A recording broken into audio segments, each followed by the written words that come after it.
So as soon as I get on the computer today at the 5 p.m. hour, I see this on all my feeds.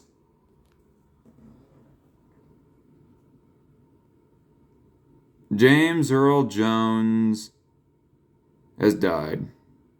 Passed away at the age of 93. Now, obvious things obvious. I grew up with Star Wars. I vaguely knew of the name of the voice for Vader by probably the age of 12, maybe. Um, Never really looked into much else of his acting career. Um, Obviously, he was the voice of Mufasa as well, but that would not truly kick into me until like my late teens or something like that.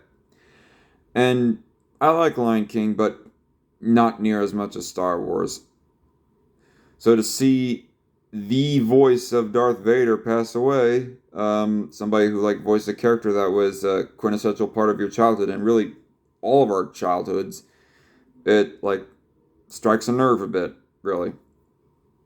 He was also the villain in the Arnold Schwarzenegger Conan the Barbarian, which honestly I did not like his performance in that, but goes to show how much better he is behind the mic as opposed to being behind a camera or in front of the camera rather. But all the same, we've lost an icon, a very iconic voice.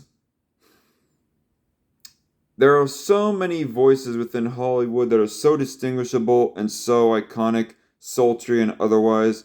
Voices like Morgan Freeman, Liam Neeson, um, David Attenborough. If I had to like put him on the list of, but as I haven't like watched many stuff that was um, narrated by David.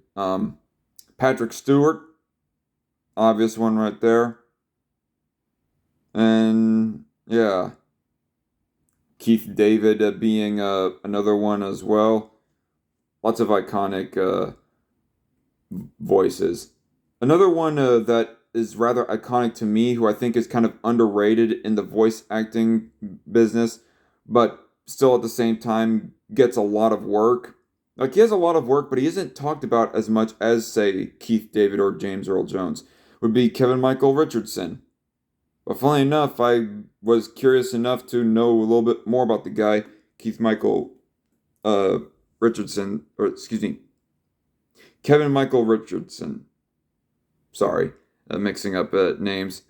All these people that go by all three of their names, their first, middle, and last names. Kevin Michael Richardson, Michael Clark Duncan, and James Earl Jones. But anyway, I digress. In the interview, Kevin Michael Richardson gone exclaiming as to how that James Earl Jones was an inspiration of his. How he watched Sesame Street way back in the 60s and he saw James Earl Jones enunciating the alphabet in his very um, special, particular way. And it kind of scared him at first. But I guess as he later grew up, he would take inspiration from that voice, that speaking method of James Earl Jones. But yeah, rest in peace, James. You know what? I ought to like give a check out to that one movie that he acted in. I guess I shouldn't speak so quickly about him not being so good in front of a camera, because there was one movie that I think it was a baseball movie or some kind of sports movie of where that he gives this monologue that is considered to be a pretty iconic monologue in Hollywood about how people will come. People will come. I ought to check that movie out before before I reserve judgment on James Earl Jones as a live action actor. But and I also like maybe I ought to like give a listen to his reading of the Bible because apparently that's something that he did that I never checked out. I might have it saved on my watch later list, but I don't know. But rest in peace, James. You will be missed. And may God bless you, and well, may the force be with you. Bye bye, y'all.